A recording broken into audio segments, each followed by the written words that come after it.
Welcome to the latest edition of Endocrinology Updates, covering breakthroughs in the past 2 weeks. Brought to you by Lucid Quest. Eli Lilly reported Phase 3 success for Retatrutide, showing reductions in A1C and body weight versus placebo.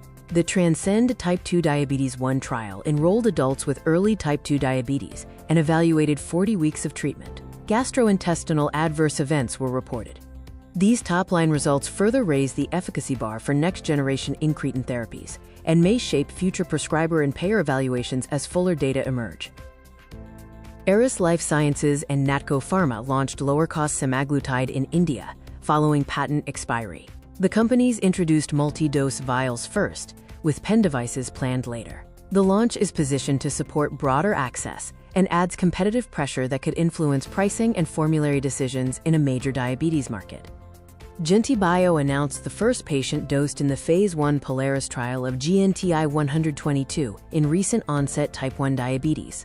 This autologous engineered regulatory T-cell therapy is designed to preserve insulin production by modulating autoimmune activity. The single-dose study is primarily assessing safety and marks an early clinical step for cell therapy approaches in type 1 diabetes. Insulet reported feasibility data supporting a fully closed-loop insulin delivery system for type 2 diabetes. In the Evolution 2 feasibility study of 24 participants, no severe hypoglycemia or diabetic ketoacidosis was reported. The findings support continued development of automated insulin delivery in type 2 diabetes, although broader availability will depend on further trials.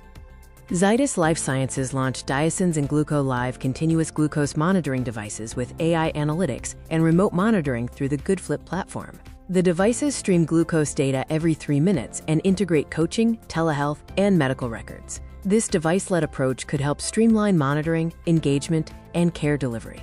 Endogenex reported 48-week improvements in glycemic control and weight after a single endoscopic procedure in the Regent 1 integrated analysis. The study included 71 patients and showed favorable safety and dose-response trends. The data add to growing interest in non-drug interventions targeting gut biology as potential disease-modifying options in metabolic disease. Lexicon reported a post-hoc analysis suggesting improved glycemic control with sotagliflozin in type 1 diabetes.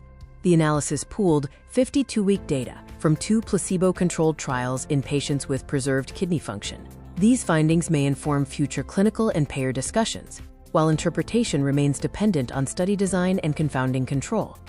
NewcelX and Eledon announced a strategic collaboration to advance the NCEL 101 program for type 1 diabetes. The partnership combines stem cell-derived islets with immune modulation using tegoprubart, with the goal of supporting durable graft survival and advancing a functional cure approach. The deal signals ongoing investment in cell replacement and immune protection strategies within the type 1 diabetes pipeline. Stay ahead in endocrinology research. Like, share, and subscribe for our updates. Visit www.lqventures.com or email us